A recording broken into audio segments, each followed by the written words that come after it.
disons qu'ils soient à 120%, 140% de leurs moyens. Dans les cycles de procédure, il y a le règlement, il y a les statuts, c'est dangereux, il y a la sécurité, il y a toujours des problèmes qui font que, par la procédure, on ne fait pas avancer le projet. Et moi, ce que j'ai toujours essayé de mettre en œuvre, c'est qu'on reste dans le cycle de comportement le plus longtemps possible, et qu'on évite les cycles de procédure qui font que on n'avance pas, qu'il y a toujours sécurité qui bloque.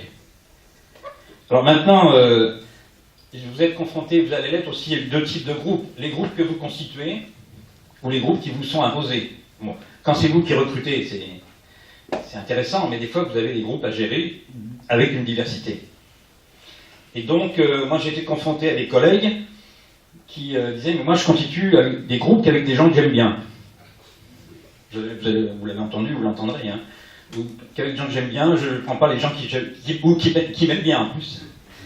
Et donc je me suis aperçu que ça ne marche pas très bien. Au bout d'un certain temps, cette espèce de relation affective, elle s'implique trop dans la relation professionnelle. Et souvent, cette idée de je ne prends que des gens qui m'aiment bien ou que j'aime bien, bon, à mon avis, c'est pas très professionnel.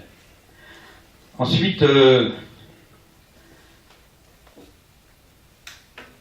j'ai fait attention aussi, parce que dans la motivation, il y a toujours l'idée que la convivialité participe de la motivation, et souvent on a du mal à faire la différence entre le milieu professionnel et la vie privée. Il y a une frontière, il y a un moment donné, il faut connaître la frontière entre ce qu'on peut faire avec des collaborateurs ou avec des membres d'un groupe, et ne pas aller trop loin dans la vie privée. Mais par contre, c'est vrai que moi je me suis aperçu dans tout ce que je fais, j'attache beaucoup d'importance à la convivialité. Vraiment, beaucoup, quand je dis beaucoup d'importance. Mais j'essaie de trouver un seuil, une frontière qu'il ne faut pas dépasser au-delà de la vie privée. Voilà. Et donc, pour répondre à la question de Thierry sur la fonction publique, il y a, dans la fonction publique, on y rentre par concours. Et c'est vrai que la fonction publique, on pourrait dire qu'elle fonctionne comme IBM dans les années 70-80. C'est-à-dire que quand on regarde la fonction publique dans son ensemble, elle est très uniforme et elle n'est pas très diverse en fait. Il n'y a pas beaucoup de diversité. Mais il existe quand même de plus en plus des secteurs où les gens ne sont pas recrutés par concours, mais par contrat de droit privé, des contractuels. Et là, il y a plus de diversité. Mais la fonction publique, elle n'est pas faite pour accueillir les jeunes d'abord. C'est très difficile d'avoir des jeunes dans les administrations publiques ou même juridiquement, c'est difficile. Et puis, je me suis aperçu, je ne citerai pas l'administration, mais c'était vraiment difficile à supporter. Dans cette administration, toute l'équipe technique qui s'occupait du déménagement était constituée d'Antillais. Je ne comprenais pas pourquoi, incroyable quoi.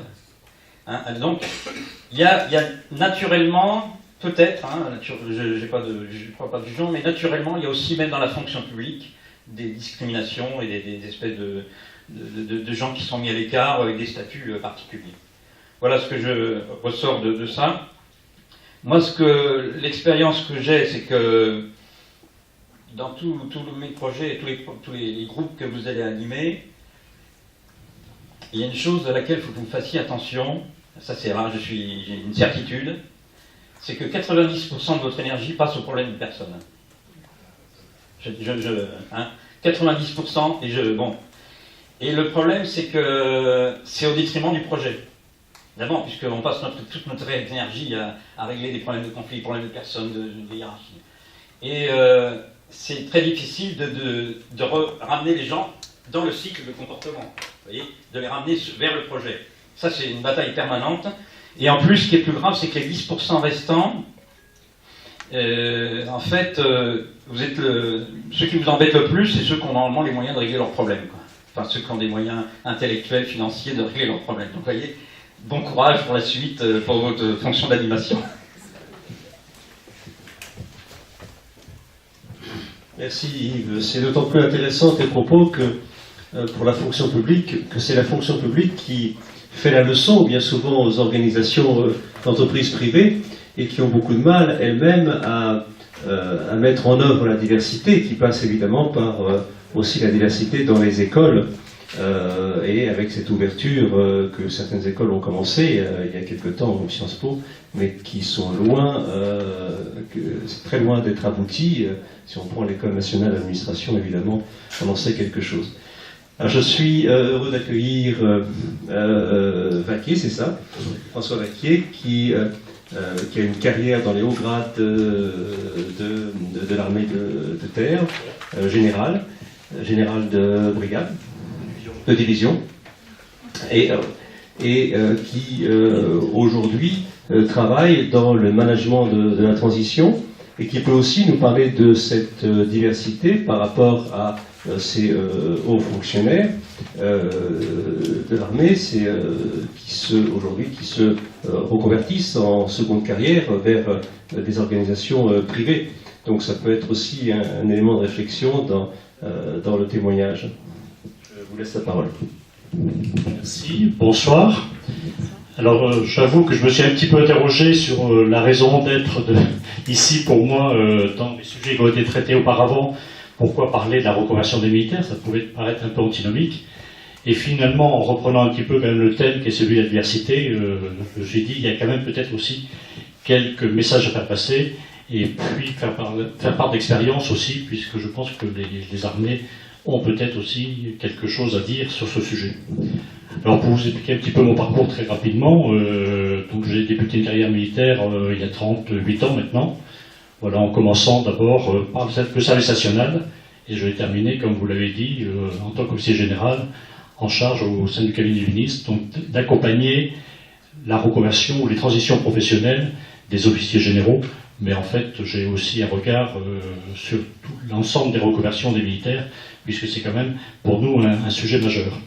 Voilà, et ce qui m'a amené à ça, après une partie opérationnelle, et puis une autre partie managériale, je suis tombé dans les ressources humaines, il y a à peu près 15 ans de ça, au moment où les armées se sont professionnalisées, et on est passé d'une armée de conscription à une armée professionnelle, avec des contraintes très fortes, notamment en matière de recrutement, parce que là c'était plus la loi qui nous permettait d'avoir la ressource, mais c'était notre capacité à convaincre et à motiver les jeunes qui nous rejoignaient. Alors sur la diversité, avant d'aborder la deuxième partie du sujet, sur la diversité, je dirais que c'est quand même une donnée intrinsèque quand même aux armées, de tout temps et à travers toute l'histoire. C'était quelque chose qui a constitué aussi la force des armées, au-delà de la discipline. C'est un facteur de cohésion pour nous, puisque du soldat le plus modeste jusqu'à l'officier général, on est tous soumis, entre guillemets, aux mêmes obligations de devoir sur des théâtres d'opération soumis aux mêmes règles d'engagement ou même jusqu'au sacrifice ultime, puisque c'est quand même aussi quelque chose qu'il faut intégrer. Donc cette diversité dans les armées, que ce soit du temps de la conscription, du service national, vous êtes un certain nombre peut-être trop jeunes pour avoir connu cette période-là, mais jusqu'en 96, chaque Français, enfin plutôt oui Français, les garçons, avaient obligation de donner, les derniers temps c'était 10 mois, mais c'était un peu plus long auparavant, 12 mois ou 18 mois, donc au service du pays, pour la défense du pays. Voilà, donc c'était une mixité sociale et culturelle en même temps, puisque sur une classe d'âge qui fait à peu près 350 000 garçons, c'était à l'époque plus de 80% des jeunes qui passaient par le biais du service national et des obligations militaires. Donc, vous voyez, pas beaucoup n'y échapper, sauf éventuellement là aussi le genre, puisqu'à l'époque, les filles n'étaient pas soumises au service national, mais on l'a ouvert à partir des milieux des années 90, et on s'est ouvert aussi à la mixité au sein des armées. Voilà, donc la conscription a un peu cristallisé ce modèle, et depuis 15 ans, on entend beaucoup, parmi les plus anciens, notamment ceux qui ont connu cette histoire-là, une certaine nostalgie du service national qui était facteur de cohésion sociale, facteur de formation, qui était pour les jeunes un sas, un passage entre l'adolescence, je dirais, et la vie professionnelle. Voilà, alors ce rôle aujourd'hui qui n'est plus confié aux armées, ou au moins, puisque aujourd'hui, compte tenu de nos besoins de recrutement, c'est à peu près 8% d'une classe d'âge à peu près qu'on recrute chaque année, donc entre 20 et 25 000 jeunes, ce qui n'est pas négligeable quand même, mais on ne peut pas dire que ça soit aujourd'hui un outil pour la société, pour assurer cette cohésion sociale. Donc il y a d'autres acteurs qui interviennent, il y a le service civique qui a été mis en place il y a quelques années, qui ne touche pas encore suffisamment de jeunes, mais également il y a d'autres projets qui sont moins connus, mais qui sont tout à fait de qualité et qui permettent de prendre en compte ces gens qui sont exclus du système scolaire notamment. Et je pense à un dispositif qui s'appelle Défense Deuxième Chance, voilà, qui est assez formidable pour ceux qui le connaissent et qui l'ont vu fonctionner, et qui permet à ces jeunes qui sont complètement exclus du système scolaire de pouvoir quand même envisager de rentrer de plein pied dans la vie professionnelle. Voilà, donc ce rôle maintenant, il repose entièrement sur l'éducation nationale, hein, c'est quand même le rôle premier, l'éducation des jeunes, et leur donner ces valeurs et ces clés pour réussir après dans leur